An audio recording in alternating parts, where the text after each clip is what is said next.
Salatu wassalamu ala rasulillah, amma ba'du. Yang mulia para ajangan, para asatiz dan asatizah, yang saya hormati para tokoh masyarakat, pengurus majelis taklim serta DKM Masjid An-Nur, ibu bapak saudara-saudara kaum muslimin yang saya cintai. Tadi sudah banyak ilmu yang disampaikan oleh guru-guru kita. Saya yakin kalau kita amalkan, insya Allah kita akan bahagia dunia dan akhirat. Amin. Ustadz Hasan juga menyampaikan kepada kita hadir di pengajian dengan suasana yang bahagia, karena Islam itu agama yang rahmatan lil alamin, membawa kebahagiaan, ketentraman buat seluruh alam semesta. Cuma masalahnya kita ini sering menganggap bahagia itu bukan ada sama kita. Kita sering salah persepsi bahagia itu milik orang lain. Persis kayak pelangi, adanya jauh, indah dipandang mata, tapi begitu dihampiri pelangi itu sudah tidak ada. Kita sering menganggap bahagia itu sama orang lain, bukan sama diri kita. Bu, ya. Bu, ya. Naon? Taing lah. Padahal Islam tuh ngajarin semua kita berhak untuk bahagia, tinggal satukan saja persepsinya. Yang bikin kita hidup kurang bahagia karena persepsi kita salah. Padahal bahagia itu milik kita semua. Tapi karena cara pandang kita yang salah, bahagia itu kita merasa nggak pernah hadir dalam diri kita. Bagaimana cara kita mendapatkan dan merasakan bahagia? Simple sebenarnya. Pertama, syukuri apa yang sudah Allah berikan kepadamu. Nikmat Allah tiap saat turun kepada kita. Dengan mensyukuri nikmat Allah, ini sumber kebahagiaan, mendatangkan ketenangan dalam hati. Kalau hati sudah tenang, kebahagiaan itu bakalan datang. Kita lihat nih, selama ini hati kita kurang tenang, ya bagaimana bahagia mau datang? Yang kita pikirin, yang kita pengenin, yang kita belum punya. Iya cicing lah. Padahal yang kita belum punya boleh jadi itu yang tidak bermanfaat buat kita. Allah Maha Tahu, Allah paling tahu apa kebutuhan kita. Tapi itu lagi ya, tapi karena memang kita ini diliputi nafsu. Nah ini dia nih. Nafsu itu kan condongnya kepada hal-hal yang negatif, membawa manusia kepada hal-hal yang negatif. Itu kecondongan nafsu tuh. Dibungkus, diselimuti kita dengan nafsu. Contoh gampangnya dah, kita ini kan nggak gampang merasa puas. Makanya Nabi pernah mengatakan begini, andai kata seseorang menemukan satu gunung emas, maka dia akan cari gunung emas yang kedua. Kalau dia menemukan gunung emas yang kedua, maka dia akan cari gunung emas yang ketiga. Begitulah watak manusia, nggak pernah puas dengan apa yang sudah ada. Manusia puas kalau mulutnya sudah disumpal dengan tanah, menghadap kiblat, dipendem di dalam tanah, puas sudah itu manusia. Artinya sudah nggak punya keinginan, sudah nggak punya nafsu. Kalau masih hidup, kalau masih ada nafasnya, pasti punya keinginan. Dan ini yang hadir di sini nih punya keinginan apa enggak nih? Punya. Banyak. Wajar, wong namanya manusia hidup, betul apa tidak? Betul. Itulah watak kita begitu tuh. Udah punya motor satu, pengen motor dua. Udah punya mobil satu, pengen mobil dua. Udah punya rumah satu, pengen rumah dua. Udah punya pemajikan satu,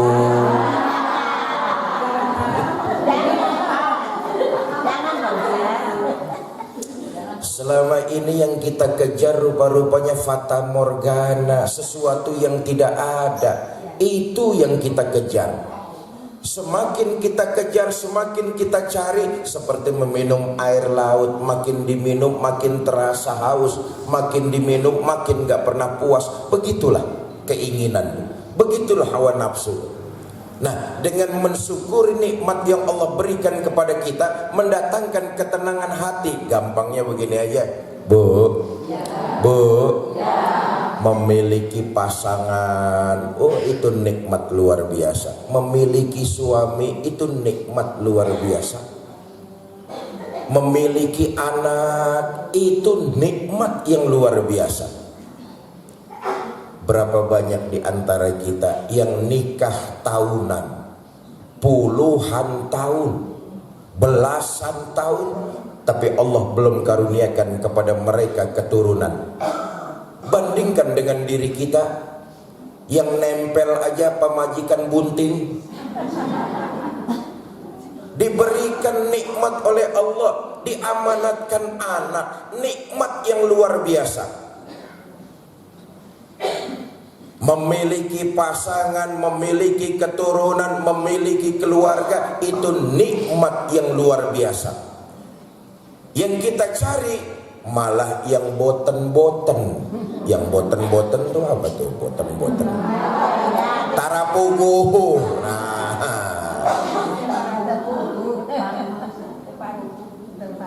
Teparugu. Padahal nikmat memiliki keluarga Allah anugerahkan kita itu nikmat yang sangat luar biasa. Jadi yang pertama, Bapak Ibu saudara-saudara, konsep bahagia menurut Islam itu syukuri segala macam nikmat yang Allah berikan kepada kita. Persoalannya bagaimana cara kita mensyukuri nikmat tersebut? Gunakan itu untuk makin mendekat kepada Allah Subhanahu wa ta'ala. Ini cara mensyukuri nikmat.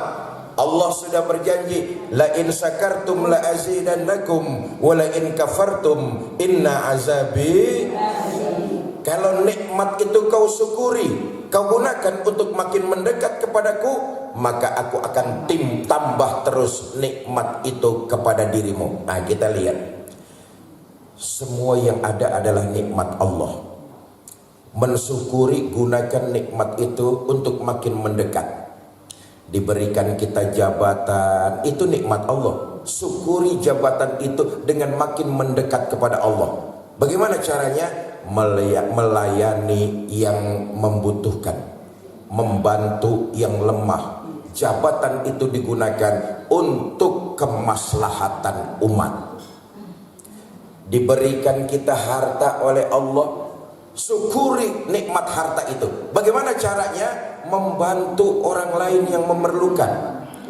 Bukan berkurang nikmat harta, justru makin malah bertambah-tambah. Saya ingin menyampaikan begini, ini sejarah mencatat, periksalah dalam kehidupan di dunia ini. Enggak ada orang miskin jatuh bangkrut karena dia gemar rajin berderma. Enggak ada. Yang ada orang jatuh miskin karena judi. Naon cek?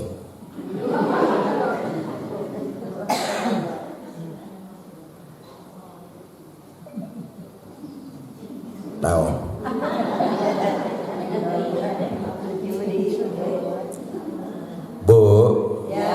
Yang ada orang jatuh miskin, bangkrut, belangsak gara-gara judi. Minuman keras, narkoba dan sejenisnya. Orang banyak jatuh gara-gara itu.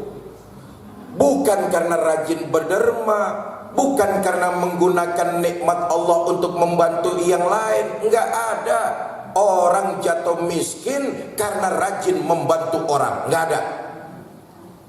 yang ada sejarah mencatat punya kepekaan mau membantu orang dengan harta kita makin diganti oleh Allah dari jalan yang tidak kita sangka-sangka. Yang sering ibu dengar misalnya, golongan atau rombongan yang paling baik setelah sahabat adalah tabi'in. Setelah tabi'in adalah tabi'in. Setelah itu adalah ulama ussolihin. Setelah baginda kita Nabi besar Muhammad sallallahu alaihi wasallam, generasi terbaik sahabat. Setelah sahabat tabi'in. Setelah tabi'in tabi'in. Setelah tabi'in ulama ussolihin. Saya ingin mengangkat satu cuplikan gambaran mereka, generasi-generasi terbaik setelah baginda kita Nabi besar Muhammad sallallahu alaihi wasallam. Dan ini sejarah mencatat, enggak ada orang jatuh susah gara-gara senang ngebantu orang. Abdurrahman bin Auf, menurut catatan sejarah, beliau termasuk sabiqunal awwalun, golongan pertama orang Mekah yang beriman kepada Nabi. Nabi kan berdakwah di Mekah tuh 13 tahun. Dakwahnya tuh mula-mula sembunyi-sembunyi, dari rumah ke rumah, dari pintu ke pintu, dari orang ke orang. 3 tahun dakwah Nabi di Mekah sembunyi-sembunyi. Berarti yang terang-terangan 10 tahun, karena 13 tahun Nabi di Mekah. Abdurrahman bin Auf, rombongan pertama yang beriman kepada Allah dan Rasulnya.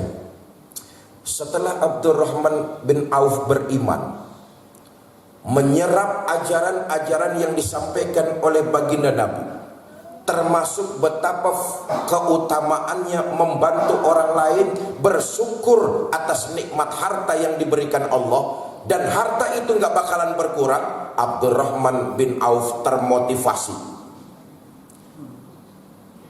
bekerja dia dengan sungguh-sungguh, berdagang dia dengan jujur, dapat untung sedikit demi sedikit, dia sedekahkan uang itu. Berdagang lagi dia di Mekah, dapat untung, dia sedekahkan lagi. Makin sering dia bersedekah untuk perjuangan agama Islam, makin Allah lancarkan rezekinya Abdurrahman bin Auf. Langganannya setiap hari ada saja yang datang. Kliennya setiap hari ada saja yang ingin bermitra dengan dia. Allah berikan jalan rezeki dari yang tidak disangka-sangka. Kenapa? Abdurrahman bin Auf mengamalkan ajaran baginda Nabi tentang keutamaan membantu orang. Ditakdirkan 10 tahun Abdurrahman bin Auf jadi pengusaha di Mekah. Beliau berubah menjadi konglomerat yang luar biasa. Jadi orang kaya di Mekah. Kenapa? Dengan mengamalkan apa yang disampaikan baginda Nabi, harta yang disedekahkan untuk di jalan Allah bukan berkurang, malah makin bertambah. Dengan jabatan, mensyukuri nikmat jabatan kepada Allah itu gunakan untuk membantu orang lain. Dengan harta, gunakan harta itu untuk kemaslahatan orang lain. Dengan ilmu, gunakan ilmu itu untuk mengajarkan dan mencerdaskan orang lain. Abdurrahman bin Auf dengan harta dia membantu orang, bukan makin berkurang, justru makin bertambah. Di Mekah tuh turun perintah hijrah. Abdurrahman bin Auf bingung. Nabi dan sebagian orang beriman sudah berangkat ke Madinah, sementara Abdurrahman bin Auf harus ngurus perusahaannya, harus ngurusin karyawannya. Terpaksa dia belakangan berangkat ke Madinah. Kenapa? Ngurusin orang banyak. Bu, boleh menunda sesuatu karena uzur syar'i, ngurusin orang banyak. Abdurrahman bin Auf belakangan nyusul Nabi ke Madinah. Kenapa? Ngurusin keperluan orang banyak. Karyawannya, pedagangnya, hartanya, semua diurusin dulu di Mekah.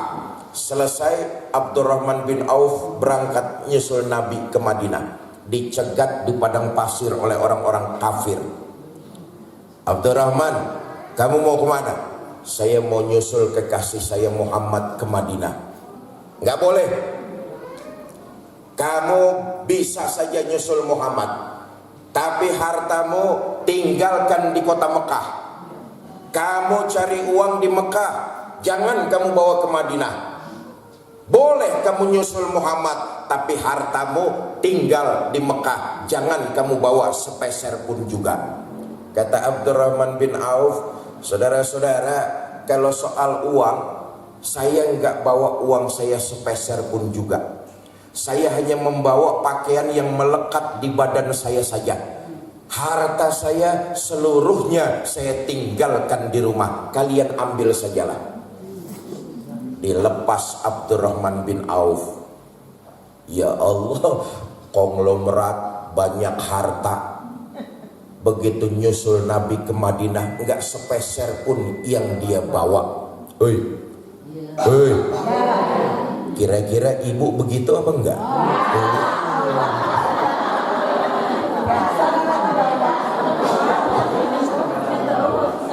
Segala kulkas dibawa. Dilepas tuh Abdurrahman bin Auf, berangkat nyusul Nabi ke Madinah. Begitu Abdurrahman bin Auf sampai di Madinah menghadap baginda Nabi, Nabi sedih. Kenapa? Membayangkan kehidupan Abdurrahman bin Auf di Mekah.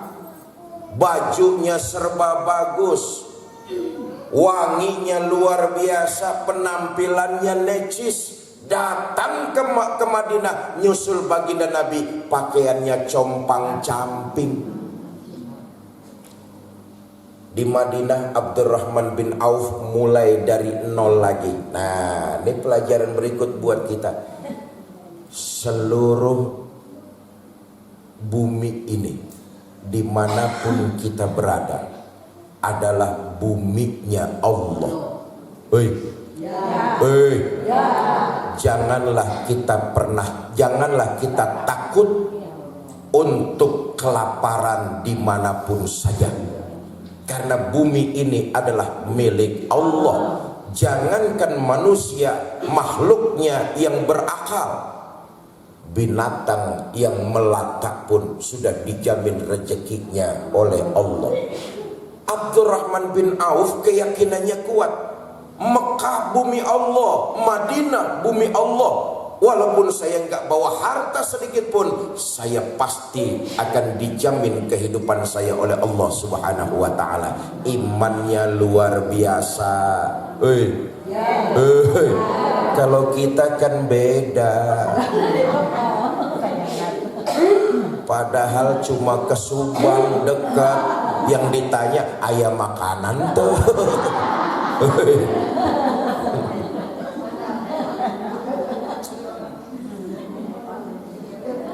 Singkat cerita, Abdurrahman bin Auf memulai pekerjaan baru di kota Madinah. Ngapain? Dia berdagang di pasar Yahudi Bani Qainuqa. Mulailah Abdurrahman bin Auf berdagang di pasar Yahudi. Ada untung sedikit demi sedikit, dia sedekahkan lagi kepada baginda Nabi. Ada untung lagi, dia sedekahkan lagi. Kalau tadi di Mekah 13 tahun, di Madinah Nabi 10 tahun. Betul apa tidak? Sejarahnya kan Nabi itu diangkat jadi Rasul 40 tahun. Ya sejarah ya. Nabi diangkat jadi Rasul umurnya 40, 13 tahun di Mekah. Berarti berapa tahun? 53 tahun. 10 tahun di Madinah berarti 63 tahun Nabi wafat di kota Madinah. 40 tahun diangkat jadi Rasul, mulai menyebarkan Islam. Di Mekah tuh 13 tahun, 53 tahun. Hijrah ke Madinah 10 tahun, 63 tahun. 10 tahun di Madinah, Abdurrahman bin Auf tetap gemar bersedekah. Allah takdirkan jadi konglomerat deui. Ayo periksa itu sejarah. Periksa itu sejarah. 13 tahun di Mekah jadi konglomerat. 10 tahun di Madinah Allah takdirkan jadi konglomerat. Kenapa? Dengan ringan tangan mau bersedekah, ternyata membuka rezeki dari Allah dengan cara yang tidak disangka-sangka. Satu hari Abdurrahman bin Auf bosan jadi orang kaya. Bosan jadi orang kaya. Orang sini ada yang bosan jadi orang kaya? Abdurrahman bin Auf bosan jadi orang kaya. Apa yang terjadi? Beliau sumbangkan seluruh hartanya untuk perjuangan agama Islam. Saudara, Allah ganti harta Abdurrahman bin Auf berlipat-lipat. Allahu Akbar. Bal yazdad, bal yazdad, bal yazdad. Itu janji Nabi. Enggak bakalan berkurang, malah bertambah. Bertambah dan malah terus bertambah. Hartanya diganti oleh Allah berlipat-lipat. Abdurrahman bin Auf bosan jadi orang kaya, disedekahkan hartanya, baliknya luar biasa. Bosan jadi orang kaya. Bosan jadi orang kaya, disedekahkan hartanya. Kita bosan. Ya terusin aja sendiri.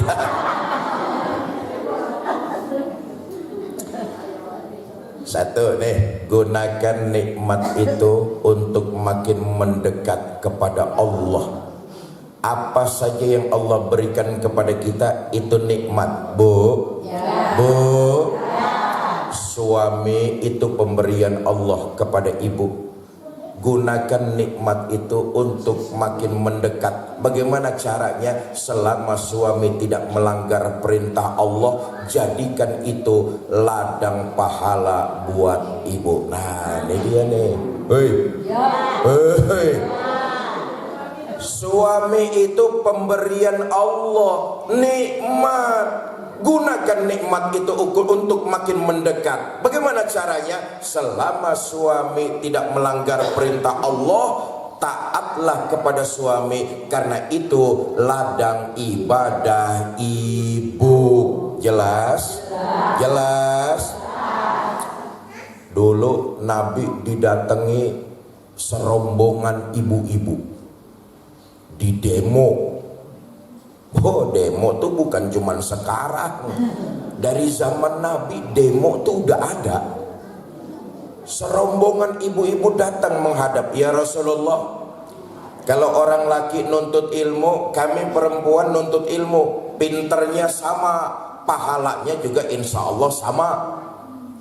Kalau orang laki berpuasa, kami perempuan berpuasa, insya Allah pahalanya sama. Orang laki pergi haji, kami pun perempuan pergi haji, insya Allah pahala mabrur dan mabrurahnya sama. Tapi kalau orang laki ngangkat pedang maju ke medan perang, mereka gugur di sana, mereka berhak menyandang predikat syahid. Di mana predikat syahidah kami ya Rasulullah? Ibu-ibu demo. Demo.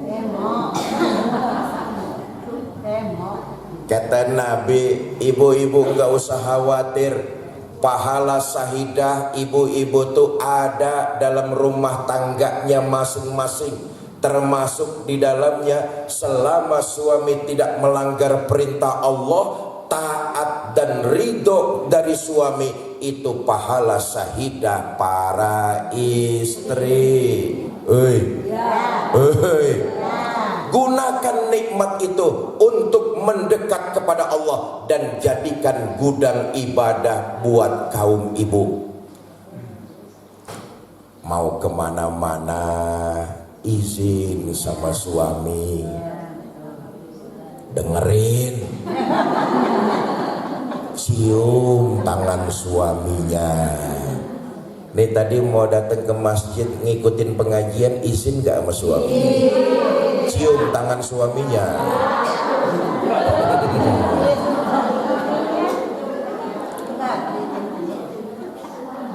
Allah karuniakan anak, gunakan nikmat tersebut untuk makin mendekatkan diri kita kepada Allah. Bagaimana caranya?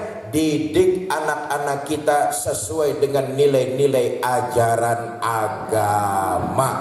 Itu mensyukuri nikmat Allah tuh. Saya yakinlah nih ibu-ibu yang hadir nih pagi ini rombongan orang-orang selamat. Amin. Imannya kuat. Amin. Agamanya hebat. Amin. Dan ini mudah-mudahan rombongan orang-orang selamat semua. Amin ya Rabbal. Amin. Tapi lagi-lagi saya katakan, anak yang Allah karuniakan kepada kita itu titipan. Satu saat titipan akan ditanya sama yang nitip. Hei, hei. Satu saat titipan akan ditanya sama yang nitip. Jangan sampai kita ditanya tentang titipan, jawaban kita adalah menelantarkan anak-anak kita. Perlu saya garis bawahi, menelantarkan bukan tidak memberi uang jajan. Hei, hei. Menelantarkan anak bukan tidak memberikan tempat tinggal, bukan itu. Menelantarkan anak bukan tidak membelikan apa yang diinginkan oleh anak, bukan itu. Tapi menelantarkan anak, membiarkan jiwa anak-anak kita kering, kerontang, dangkal dengan nilai-nilai ajaran agama. Saya ingin tutup sampai jam berapa sih? Sampai jam berapa di sini? Hah? Jam 11. Enggak bayar aja nawar apa jam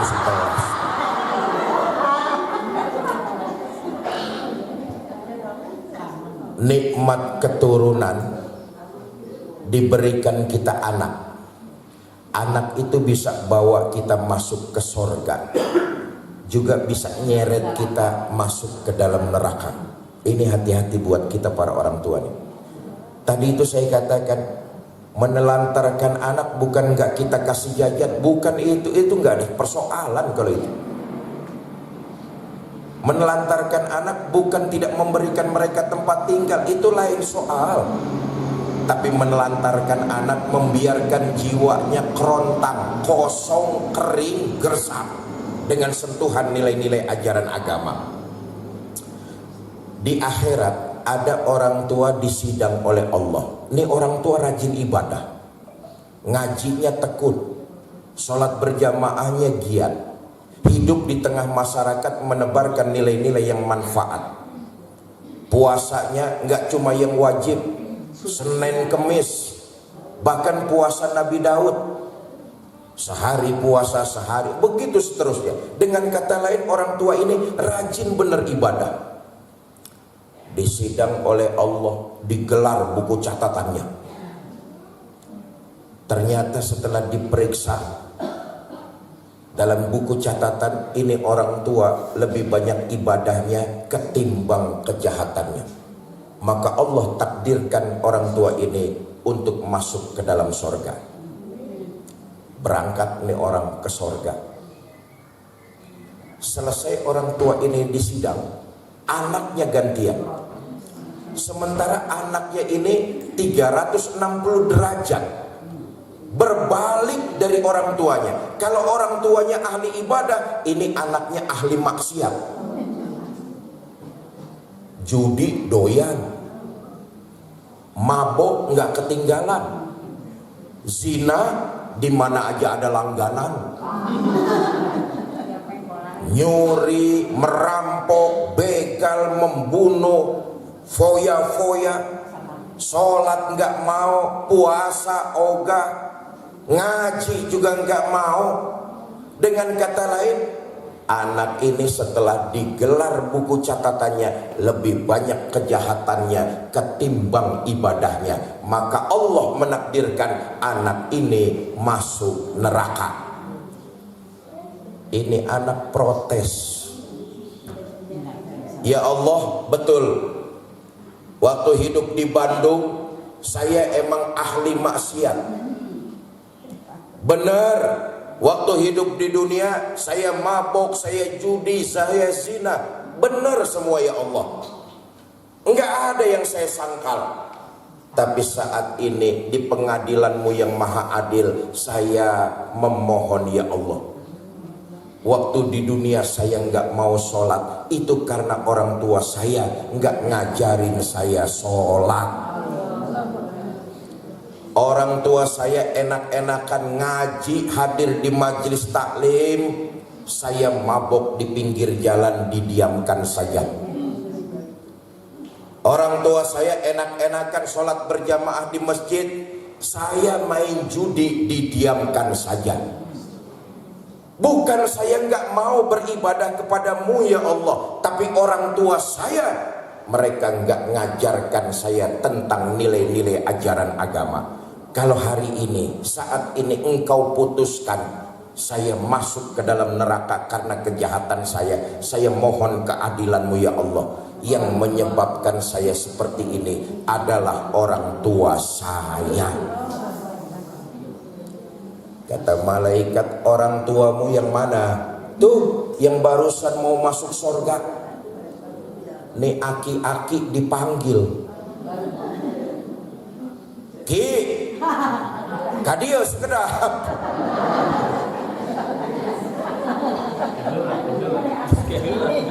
Balik nih aki-aki, di cross check, bener ini anakmu, bener ya Allah. Waktu di dunia kamu nggak ajarin dia agama, enggak ya Allah.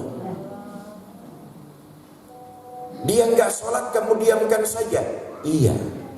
Dia nggak puasa, kamu cicing wae, iya.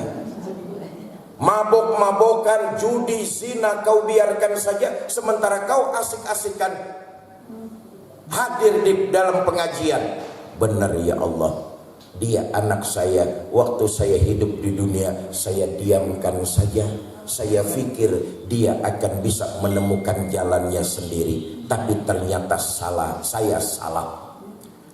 Kata malaikat, kamu tahu nggak, anak itu amanah dari Allah. Menyia-nyiakan amanah adalah salah satu dosa besar. Khianat adalah salah satu dosa besar. Dan dosa besar itu adalah kamu balasannya masuk neraka. Allah takdirkan kau dan anakmu sama-sama masuk ke dalam neraka. Nauzubillah min. Bu, gunakan nikmat itu untuk makin mendekat kepada Allah. Anak, keluarga, khususnya anak, itu nikmat yang Allah berikan.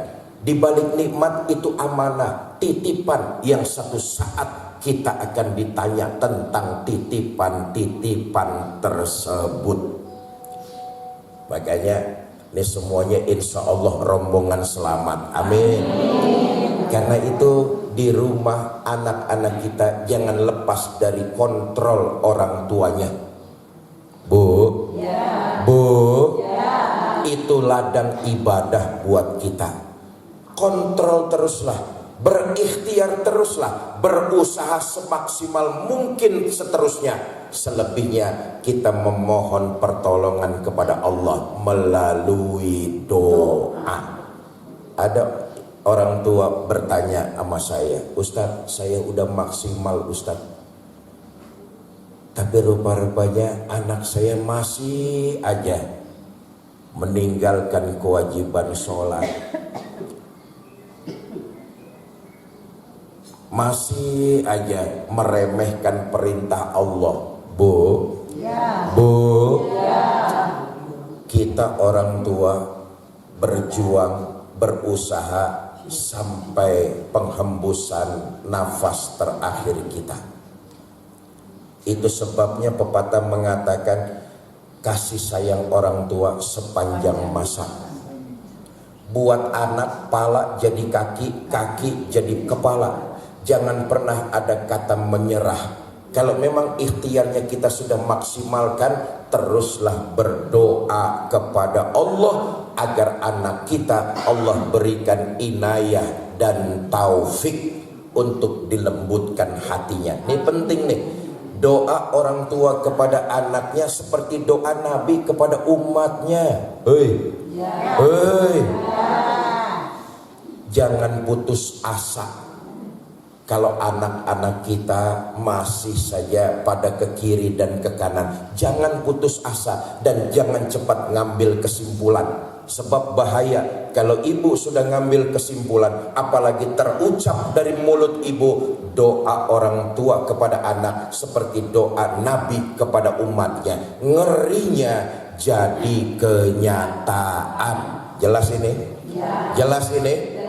Teruslah berdoa yang baik-baik buat anak keturunan kita. Jangan pernah menyerah, karena semua keputusannya ada pada Allah Subhanahu wa ta'ala. Satu. Yang kedua, yang terakhir, ini gampang sebenarnya persepsi kita nih. Kalau kita mau bahagia, Allah karuniakan di dalam diri kita nih segumpal daging, segumpal darah yang disebut dengan hati.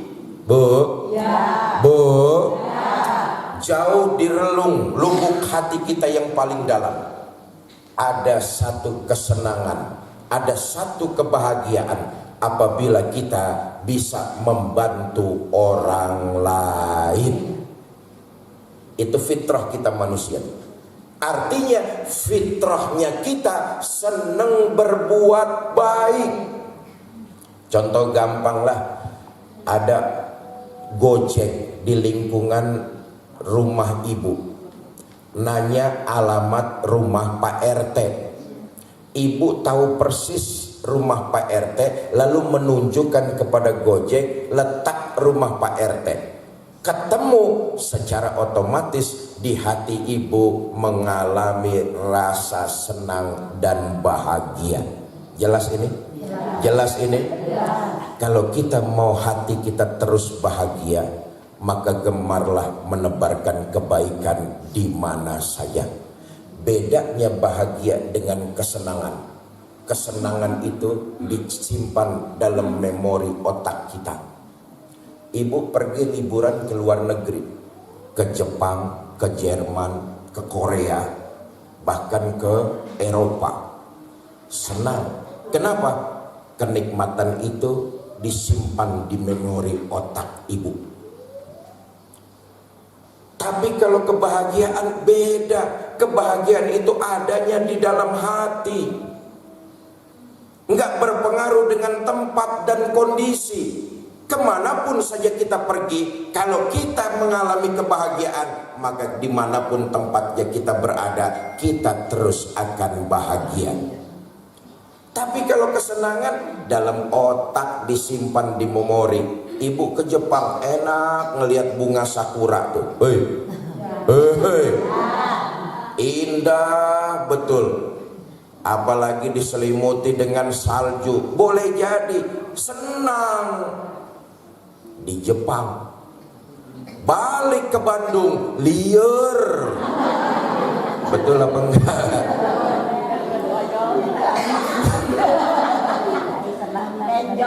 Tapi beda dengan bahagia. Enjoy. Beda sama bahagia. Dimanapun ibu berada, kalau ibu menebarkan kebaikan di situ, maka ibu akan merasakan kebahagiaan. Bahagia nggak kenal tempat. Bahagia nggak lihat kondisi. Ketika kita berbuat kebaikan kepada orang lain, menebarkan kebaikan di mana bagaimanapun juga disitulah kita mengalami kebahagiaan. Jelas? Nah, kita semua berhak bahagia. Karena itu semangatlah menebarkan kebaikan. Nih, saya yakin seyakin-yakinnya, nih yang hadir pagi ini nih hatinya merasa tenang. Amin. Kalau sudah tenang maka akan merasakan kebahagiaan. Kenapa? Hadir di sini nih semuanya serba kebaikan.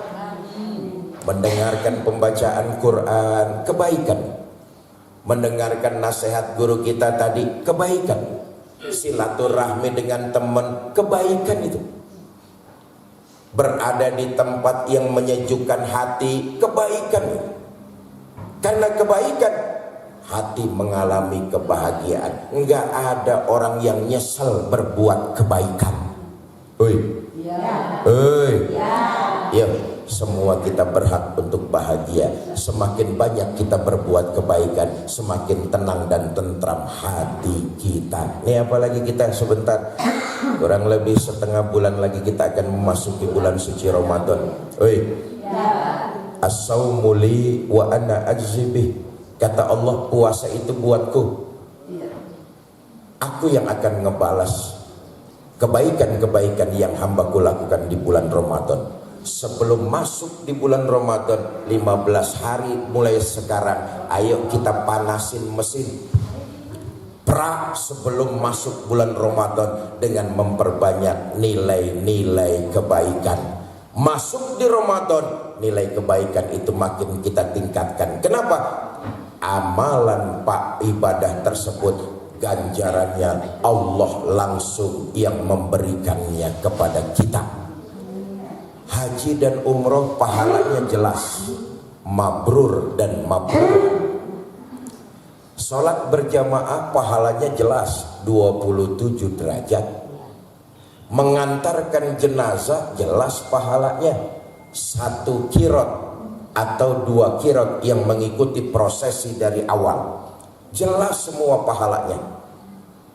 Keutamaannya itu tergambar. Tapi puasa yang sebentar lagi kita masuki abstrak, nggak kelihatan. Ini sesuai dengan hadis qudsi yang saya bacakan. As-saumu li wa ana ajzibih. Puasa itu buatku, kata Allah. Aku yang akan membalasnya.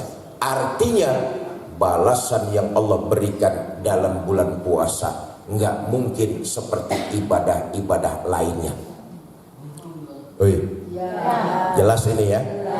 Atau yang kedua, ini yang parah. Kita sama sekali nggak diganjar dengan balasan oleh Allah. Kenapa?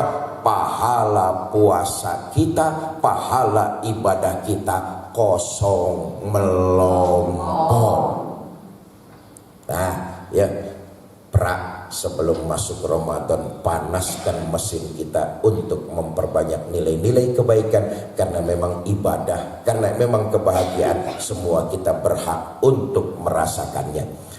Ibu-ibu mau merasakan nilai kebahagiaan? Mau. Jawabannya 30 orang. Mau. Ibu-ibu mau merasakan kebahagiaan? Mau memperbanyak nilai kebaikan? Nah, saya tes yang ini bersama dengan saya. Kita sama-sama ikut bersedekah karena itu nilai kebaikan. Mudah-mudahan mendatangkan ketenangan dan kebahagiaan dalam diri kita. Ibu mau ikut bersedekah? Bawa uang? Sabaraha? 5.000. Masuk Taman Safari itu di Cipanas Puncak. Itu kalau liburan tiketnya saja 200.000 tuh. Itu tiket asup. Tiket masuknya saja 200.000. Paling banter muter-muter lihat monyet. 200.000 lihat monyet. 200.000 lihat monyet. Lihat Fikri Zainuddin MZ 5.000. Mahalan lihat monyet ketimbang lihat saya itu. Apa yang penting nilai-nilai kebaikan membawa ketenangan dalam hati kita. Nanti panitia akan mengitarkan kotak-kotak amal, diisi seikhlasnya. Setuju? Mana panitia? Mulai sini. Baik, dan kita akan sambil bersolawat. Sallallahu ala Muhammad, sallallahu alaihi wasallam,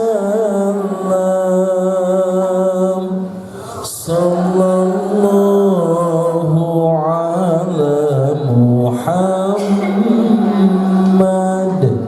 sallallahu alaihi wasallam. Ya Nabi salam alaika, ya Rasul salam alaika, ya Habib salam alaika.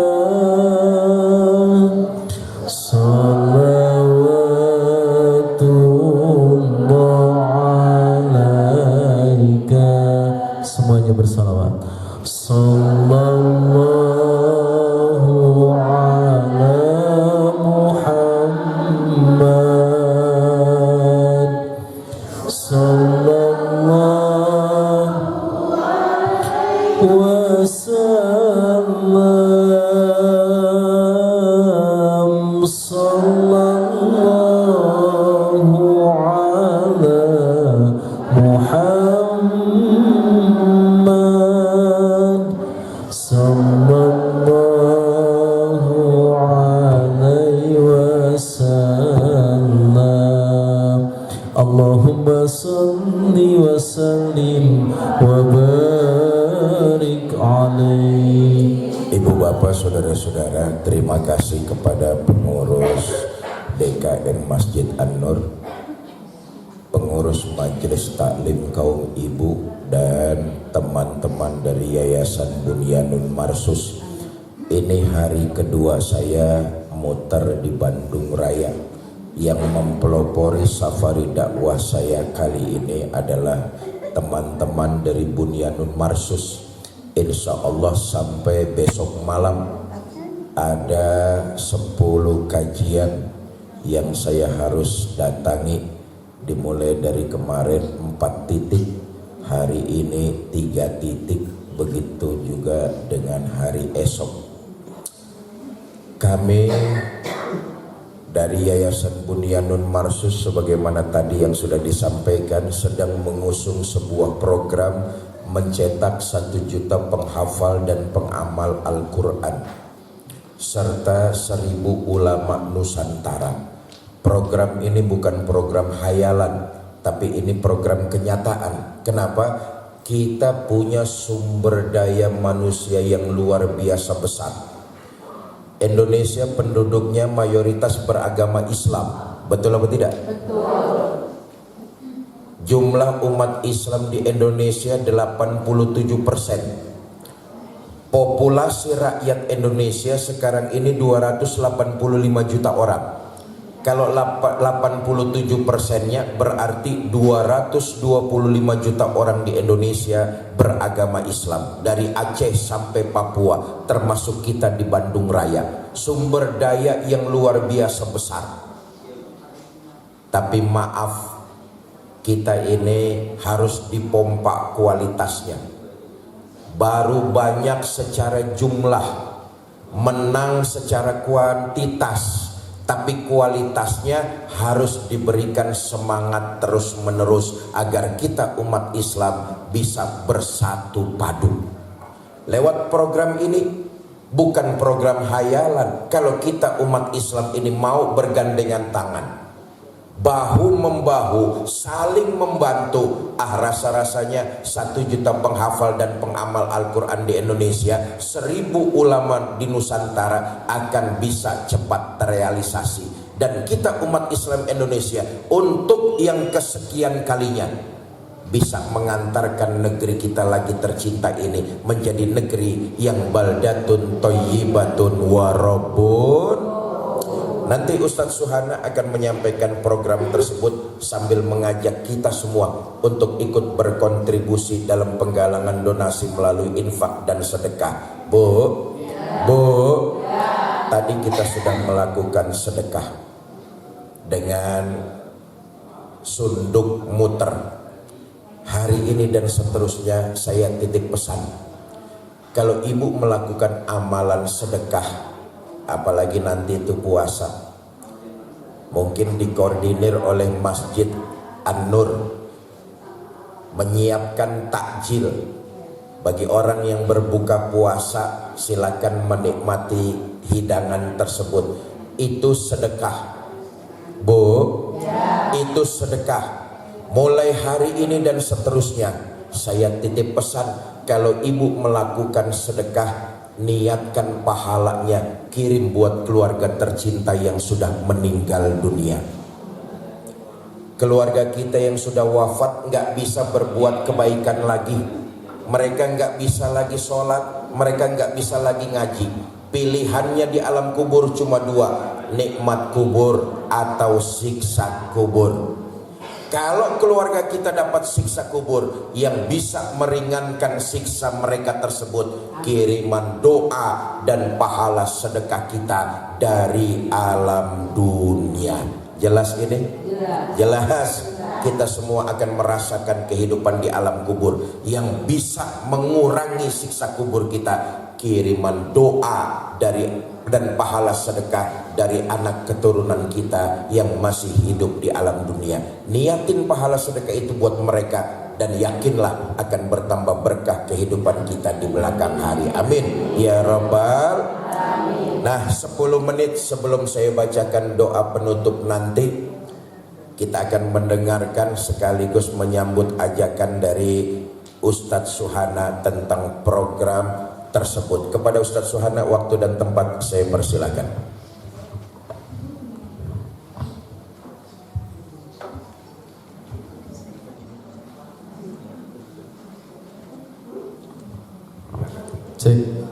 Alhamdulillah, terima kasih Pak Kiai sudah menyampaikan materinya. Ibu dan Bapak semuanya, terakhir 10 menit Pak Kiai akan bagi-bagi hadiah untuk Ibu sebagai cenderamata ya. Hadiah yang istimewa ini Al-Qur'an yang sudah bertanda tangan Pak Kiai. Kemudian nanti orang-orang yang mendapatkan hadiah ini adalah orang-orang yang akan menerima langsung Al-Qur'an dari Pak Kiai. Kemudian Bapak dan Ibu yang mendapatkan Al-Qur'an istimewa ini nanti akan didoakan langsung oleh Pak Kiai, dan terakhir boleh berfoto langsung dengan Pak Kiai. Ya. Bagaimana caranya kita mendapatkan Al-Qur'an yang sudah ada tanda tangan Pak Kiai ini? Caranya Ibu sadayana cekap berniat infak sedekah. Ya, jadi hari ini cukup berniat infak sedekah, dan pahala infak sedekahnya disampaikan terkhusus untuk almarhum dan almarhumah orang tua kita. Kemudian setelah berniat, Ibu akan mendapatkan Al-Qur'an, diberikan langsung Pak Kiai, didoakan oleh Pak Kiai, dan akan berfoto dengan Pak Kiai. Setelah berdoa, nanti kumaha Pak Ustadz ari infak sedekahna iraha? Ibu boleh infak sedekahnya nanti pas Ibu sudah punya rezekinya. Ya, jadi bade ditransfer mangga, bade cash mangga, bade QRIS oge mangga. Ya, bade dicicil oge mangga. Ya, boleh dicicil Pak Ustadz. Kalau bayarnya minggu depan boleh. Kalau bayarnya bulan depan boleh. Kalau dicicilnya 3 bulanan wios Pak Ustadz, wios. Kalau dicicilnya 5 bulanan, mangga. Ataupun kalau mau dicicilnya selama 10 bulan, juga silahkan mangga. Kenapa? Karena ini infak sedekah. Pak Kiai mengajak semua. Bu, Pak Kiai mengajak semua. Jadi infak sedekahnya dimudahkan, diringankan. Untuk apa? Untuk mencetak penghafal Al-Quran dan mencetak 1000 ulama Nusantara. Ya, berapa Pak Ustadz infak sedekahnya hari ini? Satu kali lagi, Ibu cukup berniat saja dulu. Ya, belum disebutkan nominalnya. Kuabi tadi antosan Pak Ustadz sabaraha. Hiji ibu mah dinten ayeuna mah cekap niat wungkul. Ya, berapa Pak Ustadz? Infak sedekahnya sangat kecil, Bu, sangat insya Allah dapat dimudahkan. Infak sedekahnya sebesar 1 juta rupiah. Jadi ibu boleh hari ini berniat dapat Al-Quran, didoakan langsung oleh Pak Kiai dan boleh berfoto dengan Pak Kiai. 1 juta ageng atanapi alit, ageng atanapi alit, tapi langkung ageng pahalana. Insya Allah langkung ageng pahalana, sabab Allah ngajamin hiji kasayan dibalas 10 kali lipat. Bahkan Allah ngajamin hiji kasayan dibalas 700 kali lipat. Apa kata Nabi untuk orang-orang yang sedekah? 1, infak sedekah tidak akan membuat sengsara. Yang kedua, Allah akan mengganti seluruh infak sedekah yang dikeluarkan. Ma anfaqtum min syai'in fahuwa yakhlifuh. Doanya apa nanti Pak Ustadz pas begitu saya ketemu dikasih Al-Quran sama Pak Kiai? Doanya apa? Ibu hajatnya apa? Pak Ustadz saya mau umroh tahun ini, pengen haji berangkat tahun ini. Pak Ustadz anak saya belum ada jodoh. Ya Pak Ustadz pun lancek nuju teu damang. Pak Ustadz pun biang nuju teu damang. Pak Ustadz abdi mah dihadiahkeun kanggo ibu Rama abdi, ayeuna tos ngaturkeun. Mangga sagala rupi hajat ibu-ibu, atau mungkin aya ibu-ibu nuju ngantosan calon minantu anu bageur. Nah, nanti didoakan ya, sebutkan namanya. Oke, mudah-mudahan yang hari ini lagi pengen segera dapat cucu, nanti disampaikan ya anak-anaknya. Bismillah. Barangkali di antara ibu-ibu sadayana aya anu siap berniat pada hari ini. Ya, ibu nanti niat dulu, kemudian angkat tangan dan maju ke depan. Di dia engke ngabeng-breng sadayana di pasihan Al-Quran anu ageng, didoakeun langsung ku Pak Kiai, lajeng ibu tiasa sajalmi engke difoto sareng Pak Kiai. Siap? Siap ibu-ibu? Bismillah ya. Semoga ini menjadi pintu keberkahan bagi kita semua. Di antara ibu-ibu sadayana, siapa yang siap berinfak sebesar 1 juta rupiah? Silahkan angkat tangan, berdiri dan maju ke depan. Mangga, bismillah ya. Allahu Akbar. 1 orang sudah ada. Silahkan orang yang kedua, silahkan berdiri dan maju ke depan. Bu Haji mangga kapalih dia di haturanan. Luruskan niatnya lillahi ta'ala ya. 1 kali lagi, luruskan niatnya lillahi ta'ala. Mangga, niat cukup berinfak sedekah hari ini, cukup berinfak sedekah. Bismillah Bu Haji, mangga kapali dia, nanti Pak Kiai yang akan menghampiri ya. Mangga menghadap ke jamaah. Bismillah, bismillah. Terus Bu Haji, terus kapali itu Bu Haji. Masya Allah. Mangga. Hari ini cukup berniat saja dulu ya, infaknya nanti pas ibu sudah memiliki rezeki yang ada, silahkan. Dan boleh dicicil selama 3 bulan, 5 bulan, bahkan boleh dicicil sampai 10 bulan. Mangga, Pak, kenapa Pak Ustadz mending kecil cuman 1 juta? Ibu boleh ya, boleh berinfak lebih dari 1 juta boleh. Tetapi kami ingin mengajak ibu-ibu sadayana. Sini geser biar berdua deh. Ya, tapi kami ingin mengajak seluruh ibu-ibu yang hadir di sini untuk bersatu dalam satu barisan di bawah komando Pak Kiai untuk mencetak 1 juta penghafal Al-Quran dan mencetak 1000 calon ulama Nusantara. Sakali deui Pak Ustadz nah hamung 1 juta, Ibu tiasa badai transfer 1 juta mangga, badai 2 juta mangga. Tapi Yayasan Bunyanun Marsus ingin mengajak ibu-ibu